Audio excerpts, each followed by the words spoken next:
few years ago, I started a series called 12 Days of Actress, in which I recommended 12 performances by 12 actresses I love in case anyone was looking for something to watch that wasn't holiday related during the holidays. Listen, it was a great year for movies, so I hope movies are a part of your holiday season and that you're going to a theater at least once to see one of the many great films that were released this year. But if you are stuck at home in need of a recommendation, I got you. I'm back again with another list of varied and interesting and strange and compelling and beautiful performances that I hope you'll enjoy should you choose to check one or two out.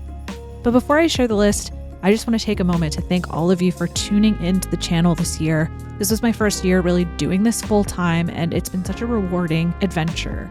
I couldn't be more thrilled that I get to do this as a job, and that's only possible because of you. So I sincerely thank you for watching this and my other videos, and I can't wait to bring you more Hollywood history in 2024. All right, let's get started.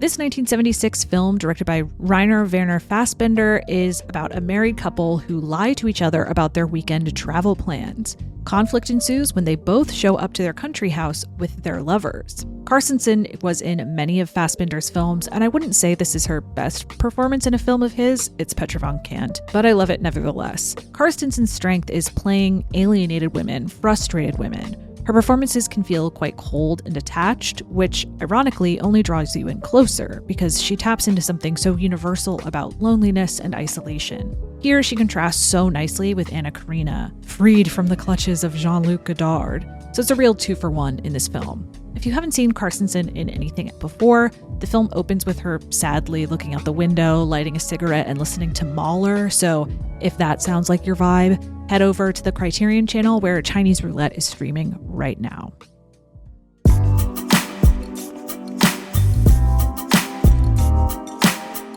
In Vamp, 3 college students visit a strip club to hire a dancer for their frat party. They're immediately entranced by Katrina, a dancer who also happens to be a powerful vampire. After she bites one of the students, other vampires emerge, and the students have to fight for their survival. Jones is admittedly not in this very much, but the moments she is in are unforgettable. She does an absolutely iconic dance at the beginning that sets such a surreal tone for the film. By this time, Jones had been working with artist Keith Haring for a few years. He painted her body for live performances, he painted a 60-foot skirt for her music video, I'm Not Perfect, and he painted her body here in Vamp to play Katrina. Jones's willingness to be a little strange and to go to extremes serves her so well in this campy entry to the vampire genre. She's unapologetic, haunting, and ruthless, but still gorgeous beyond description. This film also features a giallo-esque pink and green lighting scheme that I'm absolutely obsessed with. It's a fun time and free to watch right now on Tubi.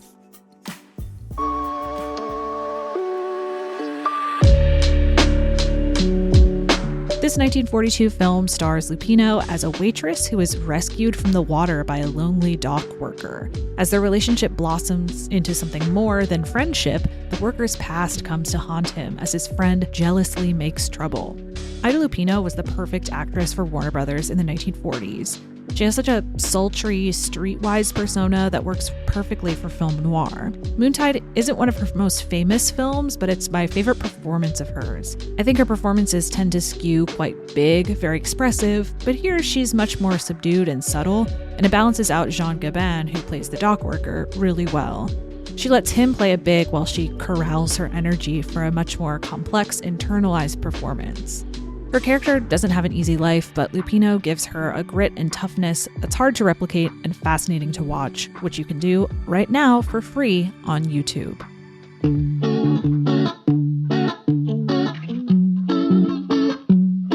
Tilly, of course, was fantastic in Bride of Chucky as Tiffany, in which she briefly appears in human form before primarily voicing her in doll form. Here she not only voices Tiffany again, but she also plays herself. Jennifer Tilly plays Jennifer Tilly, star of the latest Chucky movie. Chucky and Tiffany, newly resurrected from the dead by their son Glenn, who is also their daughter Glenda, decide to transfer their bodies into human form and settle on Jennifer as the perfect vehicle. The plot is slightly complicated, but frankly, I think this is a perfect film. It makes fun of the Chucky franchise, it's meta, it's queer, it's deeply silly, Chucky blows up a Britney lookalike. He kills a peeping John Waters. What more can I say, honestly? Tilly's willingness to poke fun at herself and the industry is so joyous and hilarious. As Tiffany and a Jennifer, she is simultaneously a femme fatale and a dumb blonde, an ambitious actress and a demanding housewife. This is a fantastic film for people who may not love horror, but who appreciate its campiness and extravagance.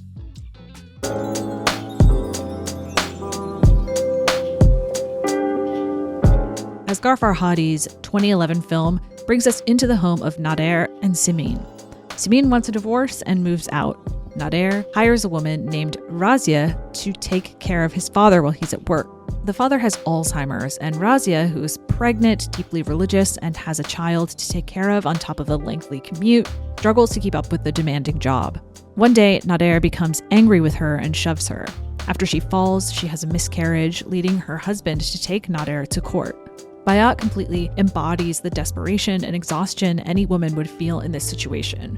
Her face displays a complete depletion of energy, an exasperated recognition that she's doing the best she can in a situation that was never made for her to succeed. It's such a human portrait, one in which you can acknowledge her shortcomings while also maintaining your sympathy for her. This film did extraordinarily well and even won the Best International Film at the Oscars, and to me, this has a lot to do with her performance.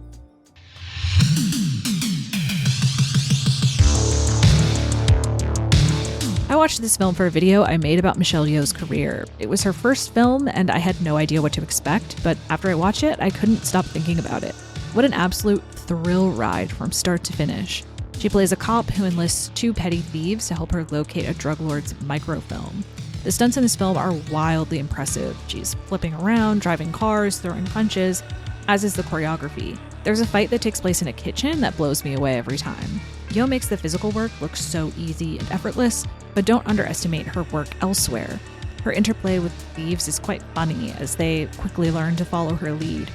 Yeoh is a towering figure in, it must be said, some of the best 80s outfits you'll ever see. If you're in the mood for an action-packed roller coaster ride, watch it for free right now on Tubi.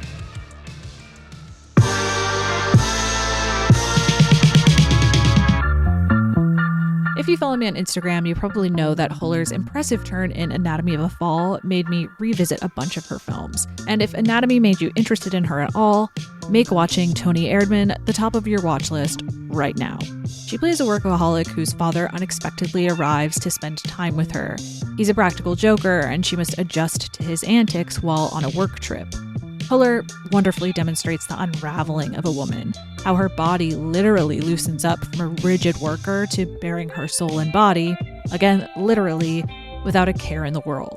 The standout scene is this one, where she's essentially forced to sing a Whitney Houston song at a party. It'll make sense in the movie.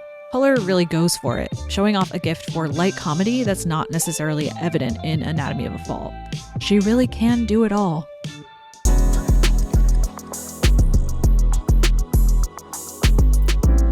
A few years ago, I got really into the films of Japanese director Mikio Naruza. His films often depicted the struggles of everyday women in post-war Japan, from adapting to a rapidly modernizing society to dealing with the unreliable male figures in their lives. Mother's one of those films. It's told from the vantage point of a young woman watching her mother overcome challenge after challenge. The mother, Masako, played by Ginyo Tanaka, remains resilient in spite of illness and economic hardships. Tanaka was known as the Bette Davis of Japan, and while I don't think she's as combustible as Davis, there's a toughness to her that is similarly compelling. That toughness and persistence carried over into real life too, as Tanaka eventually became a director herself, who also tackled films about women and femininity. This understated domestic drama packs quite a punch, but tends to fall under the radar because she starred in so many excellent, very famous films. If you like Hollywood's domestic dramas from the 1930s and 40s, I think you would really like this. You can check it out now on the Criterion Channel.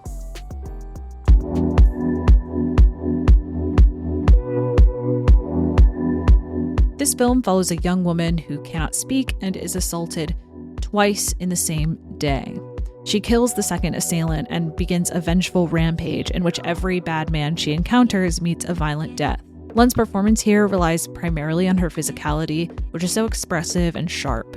She said later in interviews that the screenplay had no dialogue, but just paragraphs of descriptions on the page. She worked very closely with the film's director, Abel Ferrara, to map out exactly what she needed to do and how. It's an enormous achievement, especially when you consider that she was just 17 at the time. Lund plays a twisted vigilante with maturity and verve beyond her years. Before you decide to watch this film, though, definitely do your research to see if you'd be okay with this kind of violence, because it can be quite brutal at times. But if it sounds up your alley, it's currently streaming on Peacock and Prime.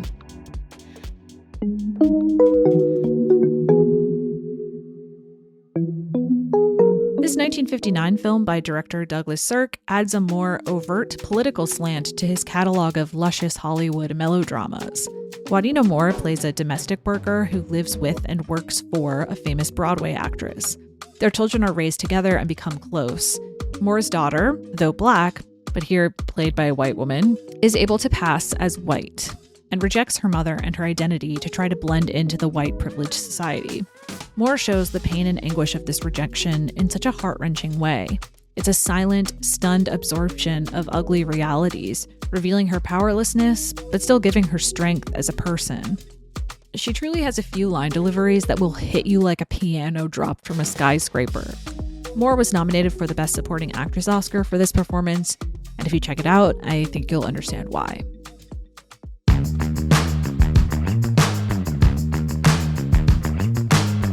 If you're like me, you recently hurried to your local theater to watch Godzilla Minus One. And if you're like me, you were like, holy shit, is that Sakura Ando, supremely talented star of the 2018 Palme d'Or winning film Shoplifters? Yes, it was, and the reminder instantly catapulted Ando onto this list, because I couldn't shut up about her performance in 2018, and I still can't shut up about it today. Shoplifters tells the tale of a family of outsiders that relies on stealing to survive life in Tokyo. A death upends their already tenuous lives, leading the authorities closer than ever to their door. Ando's performance is key to the richness of this film. As Nobuyo, she holds the family together, blending hard realism with touching affection. None of Nobuyo's decisions are easy, and Ando thoroughly conveys not only the weight of her life, but also what happens when the weight finally breaks her. She really runs away with the film in an uncut interrogation scene at the end. I highly encourage you to watch it now on Max.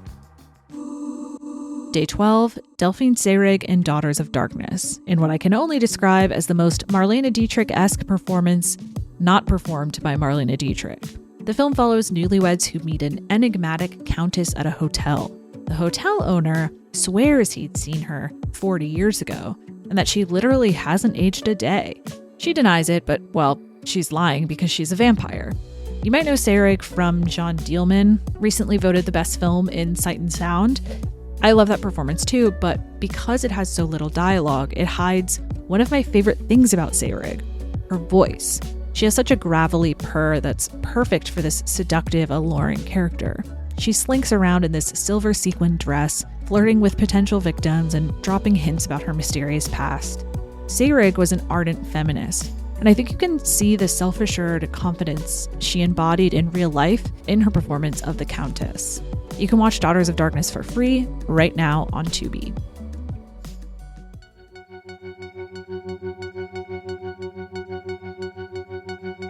If you're watching my channel, I'm going to assume that you like video essays, or at the very least, you like thinking about the history and interpretation of film.